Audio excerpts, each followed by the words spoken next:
The Jewish Federation of the Sacramento region will be holding a rally in hopes of repeating the peace and joy of that release over and over until all the hostages are freed. The man leading that local effort, Barry Broad, the president of the Federation, with me here in studio. Good morning to you. Good morning. I have to ask, people all over the world are celebrating with this family in Illinois and are worried about all of the other families who are hoping for the same result. We have to talk about your family in the middle of this. Your daughter is late in her pregnancy with your first grandchild, and she has had to move her location in Israel because of this particular situation. You were supposed to be traveling there, and then your son-in-law has been called up to fight in this conflict. How is your family doing?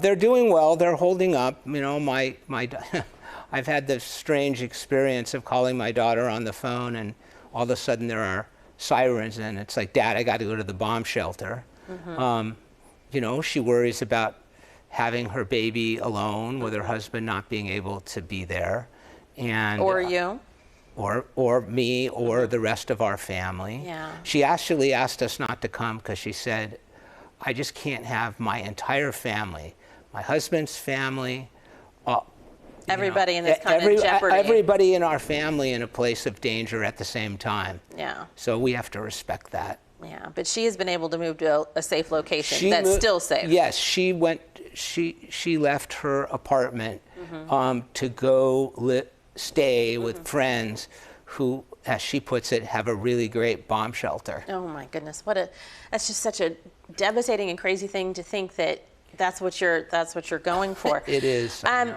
How would you say the Jewish community is doing here right now? Because most everyone has a family member or another loved one who is in Israel, who is in harm's way right now, and I know that they're all kind of turning to you for direction and information and help.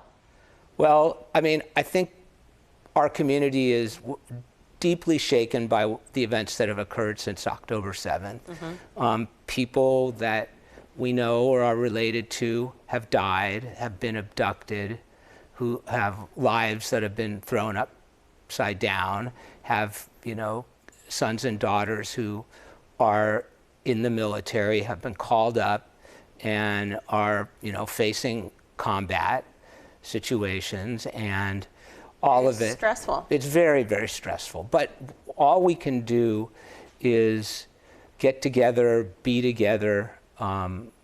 We have really enjoyed the support from the interfaith community, and everybody's prayers really matter to us. You're going to be getting some more of that support tonight. Those who are still being held hostage are from 40 different countries. Tonight, you're calling for people to come to the west steps of the state capitol for a Bring Them Home interfaith gathering. Why do that here? What is having a rally on the west steps of our state capitol going to do? Who's going to hear that can make a change, do you think?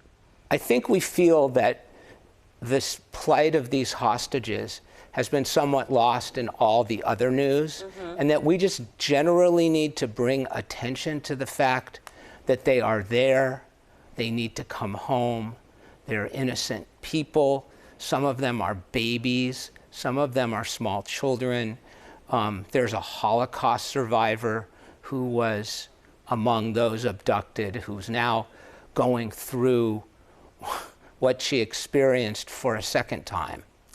And which is something hard to imagine. It is hard to imagine, and you know, we just hope that conditions are right, that they can be rescued, they can be brought home, safely. They can be released Safely. So far, there's 2 of the now approximately 217 hostages. That kind of number keeps going up, that were released, and we rejoice in that. But we want them all to come home. We've heard President Biden call on Congress to deliver billions in aid to Israel, but we still don't have a Speaker of the House. So any action on those sorts of calls from the president are stalled right now. With all that's happening in this Israel-Hamas conflict, how frustrating is it for you for there to be an obstacle here in our own country to aid that may be getting there? Well, I'm probably not the only one who's hoping that Congress gets its act together and figures out how to elect a speaker. And I hope it happens soon, because it not only affects the aid package for Israel, Ukraine, and Taiwan, but it affects a whole lot of other things that are happening in the United States. And as an American, I really want my government to be functional. Before we run out of time, I just want to ask you, you all have been very clear in pointing out that this is about extremists, this is about terrorists, this is not about the Palestinians who also just want peace and a decent place to live. This is something very specific. This is not about anti-Arab hate or Islamophobia, right? No, not at all. I mean, 20% of the population of Israel are Israeli Arabs, and they are full citizens, and they vote, and they have jobs, and they are integrated in society. Israelis don't hate Arabs. What they hate is having a terrorist entity that is engaged in perpetual war against Israel and the Jewish people, that is as harmful to the people of Gaza as anything else. They're the ones that keep them prisoner. They're the ones that won't right now let American citizens leave Gaza to come home. They're the ones that use human shields. They're the ones that tear up the billions of dollars in aid to build a modern water system to use the pipes to make rockets. That's an intolerable thing. And they're basically people who came across the border, Hamas, and murdered every single person they could find. Yeah.